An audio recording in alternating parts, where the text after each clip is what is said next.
Yo, what's up, guys? Teacher Paul here, and the World Cup is near. It's almost here.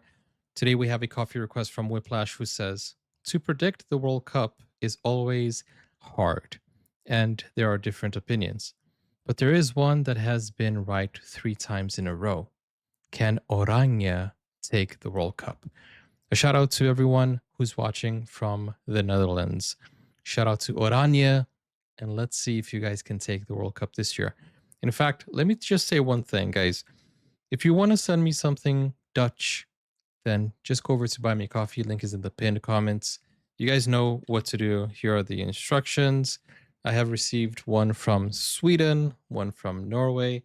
So why not one from the Netherlands? This one is the Norway scarf that I got.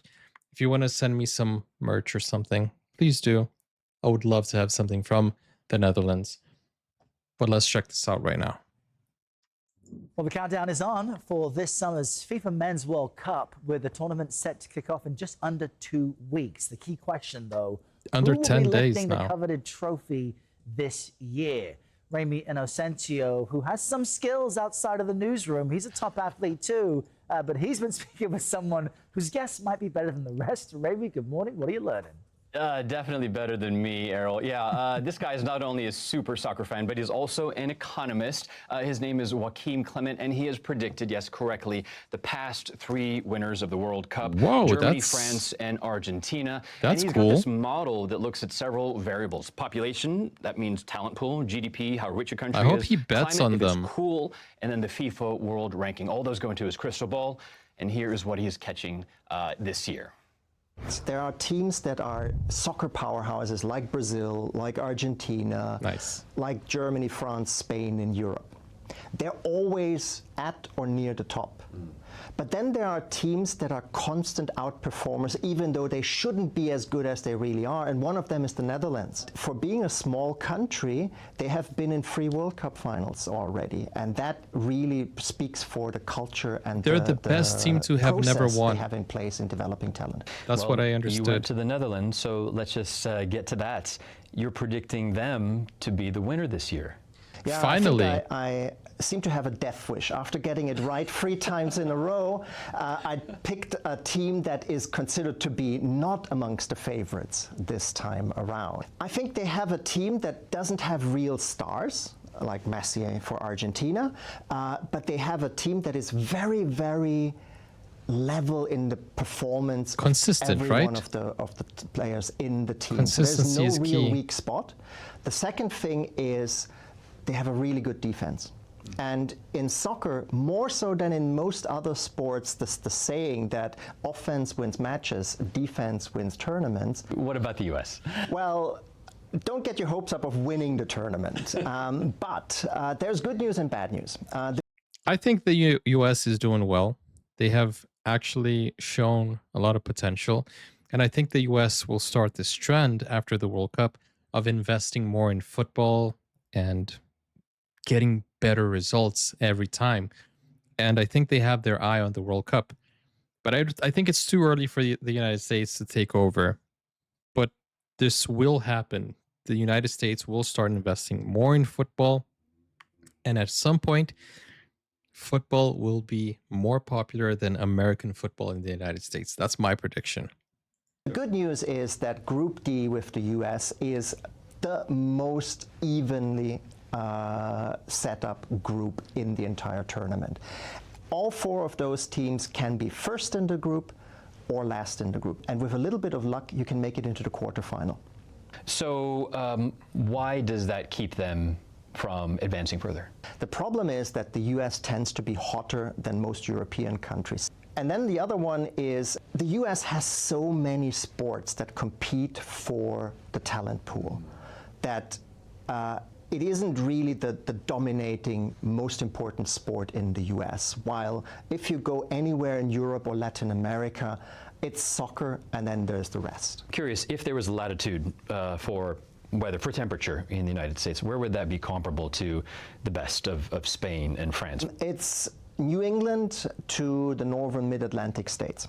That's roughly the ideal climate. So Boston, New York, and then on the West Coast, Seattle, Portland, those are the cities that are also amongst the best performing MLS teams, where you have the ideal climatic conditions to play soccer. Is there a black swan team that might just come out of nowhere and break this all? Norway. I would say there is one dark horse, and that is Japan, because the Japan. model predicted that Brazil would meet Japan in the round of 32 and lose against Japan.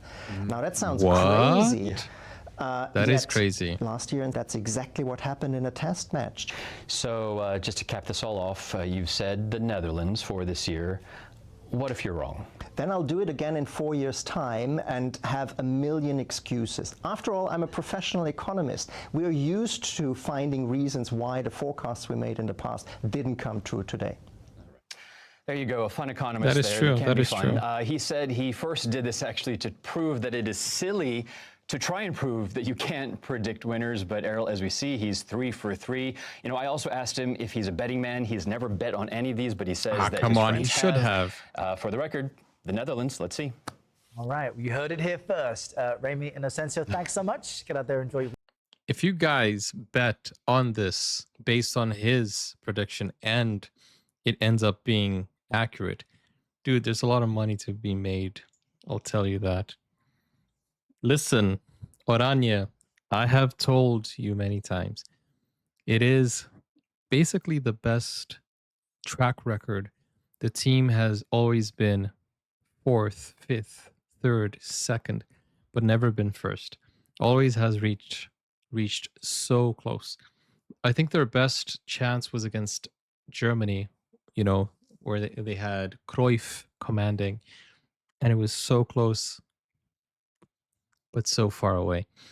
But hey, one thing I am sure, Oranje will definitely be a big, big talking point during the World Cup because of the left-right, the orange bus, which is already in the United States, the the fans. It will be so nice to see Brazil fans, Oranje fans, the Tartan army from Scotland also. It'll be so nice to see how many fans and who will take the cup for best fans. And I know that Oranje will show up and they're gonna put on a great show because you guys know how to party. The Dutch really know how to party. Thank you, Whiplash, for sharing this. Whiplash says the team really looks well balanced this year. Who knows? They can win. It's so interesting to see different views and predictions. Let me know in the comments down below. What is your prediction? My prediction, if I'm not being biased, I'm still going to say Brazil. I'm still going to say Brazil. It's interesting that Brazil has been knocked out. I think this is true by no, I'm not going to say it because I don't know the facts here. But no, but after I saw what Brazil has in store, you know, they have good options. I think Brazil's team is humble now. And after being humbled so many times, I feel like if Ancelotti decides to put humble players who are thirsty to win, Brazil could win. But hey, let's see. Let the best team win. My teams that I'm supporting, that I'm most excited to see, is number 1, I'm supporting Brazil. Number 2, supporting England. I think England has probably the best chance of winning since a long time. Number 3, I would say Norway because of what I've been watching. Number 4 would be the Netherlands, and number 5 would be South Korea. That's the top 5 for me. I want to see what South Korea has. I want to see their happiness, just like they were in 2002. Great, great happiness. They showed so much humbleness as well. But I want to see what Oranje has to offer, especially since I watched you guys during the Euros. I want you guys with me here. So hashtag Orania in the comments. Let me know if you're going to follow me for this. And I'll see you there. Don't forget to like, don't forget to subscribe if you want to request a video like Whiplash did. Go over to Buy Me Coffee. Link is in the pinned comments. And I can't wait to see you guys together with me here for the World Cup in, well, this whole week we're going to do football. So come watch. Bye-bye. Take care. And guys, let me know where the Orania bus is going to be. I want to follow the Orania bus. Definitely. Bye-bye.